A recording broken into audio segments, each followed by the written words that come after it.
सबको जय मसीह की। अनुग्रह का सिंहासन जब हम पढ़ते हैं इब्रानी की किताब अध्याय 4 वचन 16 में, तो परमेश्वर का वचन कहता है कि हम हियाब बांधकर परमेश्वर के अनुग्रह के सिंहासन के पास आ सकते हैं।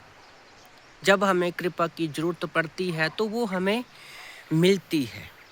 और जब हम पढ़ते हैं अफिसियों की किताब अध्याय 1 वचन 3 में भी परमेश्वर का वचन कहता है कि प्रभु पिता परमेश्वर का धन्यवाद हो कि यीशु मसीह में हमें सारी स्वर्ग की आत्मिक आशीषें दे दी गई है। तो इन 2 वचनों के ऊपर मैं मनन कर रहा था और सोच रहा था कि प्रभु का सिंहासन के बारे में जब हम बात करते हैं तो वो शायद तब होती है जब हम स्वर्ग में जाएंगे, तब ही हम उसके अनुग्रह के सिंहासन के पास जा सकते हैं। ओके, अभी पर ऐसा नहीं है कि जब हम चाहेंगे परमेश्वर तब ही हमारे पास आएगा। पास्टर शिवैली भी इस मिडवीक में बोल रहे थे कि जब मैं बुलाता हूँ परमेश्वर पिता यीशु मसीह तब नहीं आते, वो 2400 घंटे हमारे साथ है। बस हमें उसकी उपस्थिति में जाना ज़रूरी है। अभी मैं यहाँ पर बैठा हूँ, पहाड़ों में बैठा हूँ, मैं घूमने के लिए आया था अपने फ्रेंड के साथ। तो यहाँ पर भी परमेश्वर की उपस्थिति हमारे साथ है, वो सर्वदा हमारे साथ है।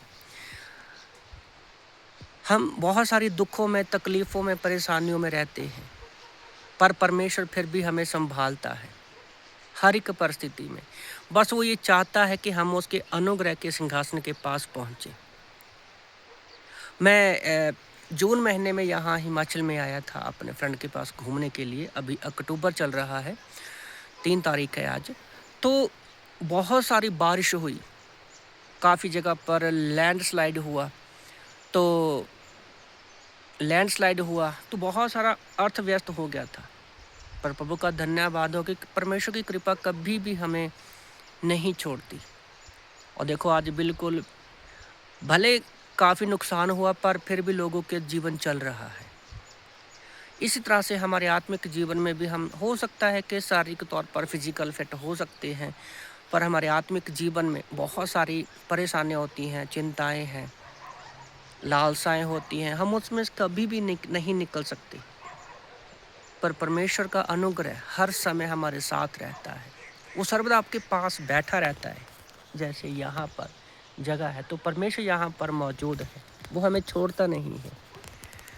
हम अपनी कमियों में, कमजोरियों में परमेश्वर के पास आना है। और सचमुच जब हम, मेरे पास में से यहाँ एक झरना बह रहा है, यहाँ मैं नहीं दिख रहा, तो उसकी मीठी मीठी आवाज़ मेरे कानों में पड़ रही है। तो मैं उसकी उपस्थिति को यहाँ पर बैठकर अकेले में शांत समय में महसूस कर रहा हूँ। और सचमुच ये अद्भुत दृश्य जो है, आप मेरे पीछे भी देख सकते हो, इसका अलग ही है। हम चाहे पानी में हो, पहाड़ों में हो या एक मैदानी एरिया में हो, हर जगह पर परमेश्वर की उपस्थिति हमारे साथ रहती है। ओके, तो इसलिए आप लोगों को मैं उत्साहित करना चाहता हूँ कि हम परमेश्वर के अनुग्रह के पास कभी भी आ सकते हैं और परमेश्वर हमें कभी भी छोड़ता नहीं है। तो इन वचनों से परमेश्वर आप सबको आशीष दे। आमीन।